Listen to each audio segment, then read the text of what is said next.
प्रचण्ड भाइ त्यही छ नि त। राज संस्था लास बनिसक्यो, हामीले दाह संस्कार गरिसक्यौँ, अनि कसरी फर्कन्छ राज संस्था? अब त्यही भाषामा म जवाफ दिउँ? भन्नुहोस् त। अब अलिकति तपाईँलाई सुन्दा नराम्रो लाग्छ होला, बोल्नुहोस् त। जसरी लोकतन्त्रको लास भइसकेका फिर्ता हुन्न भन्छ भने ज्यानमारालाई सजाय नभएको देश पनि त हुन्न नि। अब यो सबै भागाभाग किन भएको त? क्यान्टोनमेन्टको पनि त छ नि हिसाब, होइन? हुँदै नभए मान्छेले 10 औँला हार्बिन बजाएर छाप लगाएर खाएको पनि त हिसाब छ नि।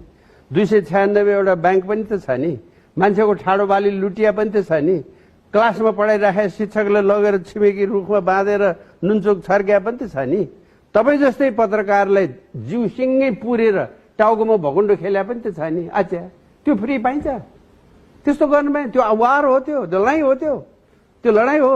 लडाइँमा वारपारमा मान्छे मर्यो, मार्यो, गोली हान भयो, त्यो अर्को कुरा।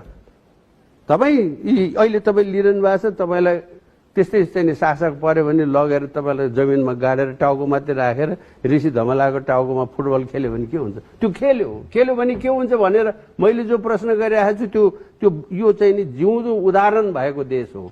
वाह, त्यस्तो मान्छेले दुनियाँलाई चाहिँ तपाईँ अर्को उपदेश दिने। एक दोस्रो, तपाईँ राजाको विषयमा चाहिँ जहिले पनि उल्टो फर्क्यो, पछाडि फर्क्यो। कसरी पछाडि? संसारको सबभन्दा धनी देश राजावाद